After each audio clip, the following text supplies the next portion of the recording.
Hello అండి. గరం మసాలా పొడి తయారు చేస్తున్నాను చూడండి. ఇదిగోండి, చెక్క, లవంగ, యాలకులు అన్నీ ఇవి, జాపత్రి, అనాస పువ్వు, మొత్తం మరాఠీ మొగ్గ, మొత్తం అన్నీ గరం మసాలా అన్నీ. ప్లస్ తర్వాత ఇవి గింజలు, ఇవి వచ్చి గసాలు, ఇది నల్ల జీలకర్ర, ఇది మామూలు జీలకర్ర, ఇవి కొంచెం బియ్యం, ధనియాలు, ఎండుమిరపకాయలు, సోప్, ఇవన్నీ లైట్ సిమ్లో పెట్టుకొని వేగించుకొని మనం పొడి చేసుకోవాలి. ఇది వరకు మా చిన్నప్పుడు సంతలకు వెళ్ళి, శనివారం సంత ఉండేవి, సంతల్లో తెచ్చుకొని ఇట్లా వేగించుకొని పొడి చేసుకునేవాళ్ళం విసురుకొని. అప్పుడు తిరగళ్ళు అవి ఉండేవి, ఇప్పుడు మిక్సీలు వచ్చేవి. ఇట్లాగా మనం పొడి చేసుకుంటే చాలా బాగుంటుంది. ఇది పాత ఇదివరకు రోజుల్లోని ఎట్లాగే చేసుకునేవాళ్ళు. ఎందుకంటే అప్పుడు మసాలా ప్యాకెట్లు, పొళ్ళు ఇవన్నీ ఎక్కడివి, మనం ఇంట్లో తయారు చేసి పెట్టుకోవడమే. ఇట్లాగా వేసుకొని శుభ్రంగా మేమేం చేసేవాళ్ళం అంటే తిరగల్లోని శుభ్రంగా వేసిరేవాళ్ళము.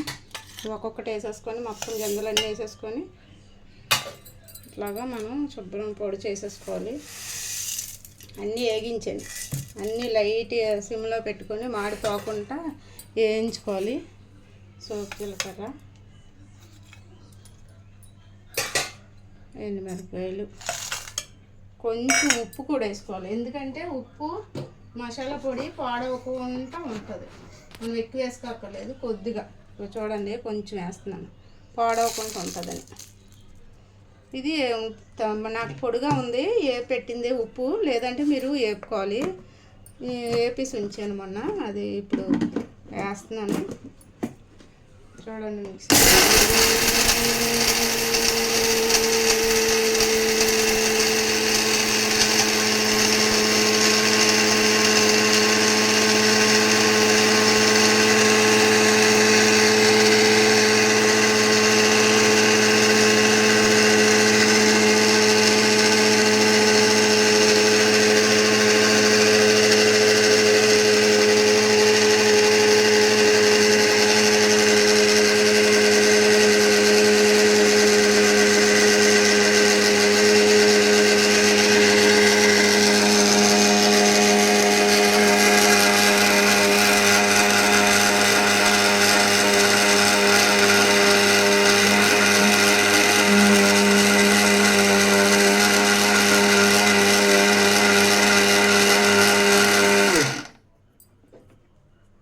ఇప్పుడు అది వేసేసాక మెంతాకు పొడి వేస్తున్నాను. చూడండి, ఈ మెంతాకు పొడి ఆప్షన్, మీరు కావాలంటే వేసుకోవచ్చు, లేకపోతే లేదు. ఉట్టు మసాలా కూడా పెట్టుకోవచ్చు, కానీ ఇది వేసుకుంటే చాలా టేస్టీగా ఉంటుంది, అందుకని వేస్తున్నాను.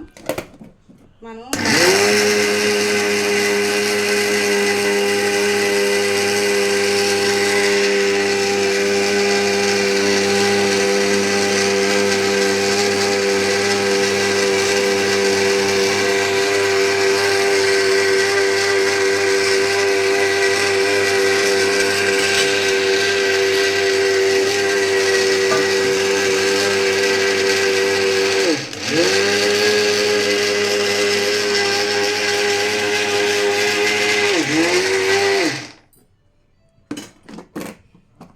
ఇదిగో చూడండి, చక్కగా మెత్తగా పొడి అయిపోయింది.